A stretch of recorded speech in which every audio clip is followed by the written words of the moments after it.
கதை பிடித்திருந்தால் லைக் பண்ணுங்க, சப்ஸ்கிரைப் பண்ணுங்க. பக்கத்துல இருக்க பெல் பட்டனையும் ஒரு தட்டு தட்டி விடுங்க.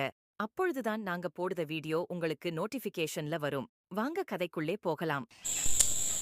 அழகான காவிரி ஆற்றங்கரையில் செழிப்பான வயல்களுக்கு நடுவே இருந்தது அந்த கிராமம்.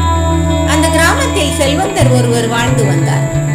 அவருக்கு ஒரு மகள் அமுதா என்று இருந்தாள். செல்வ செழிப்பில் வளர்ந்த அமுதா எதையும் சிரமப்பட்டு பெற வேண்டியதிருந்ததில்லை. ஒரு நாள் அமுதா தோட்டத்தில் உலாவிக் கொண்டிருந்தாள். அப்போது அங்கு வந்தாள் முன்பு வேலை பார்த்த ராஜம்மா. கையில் மண்குடம் வைத்திருந்தாள்.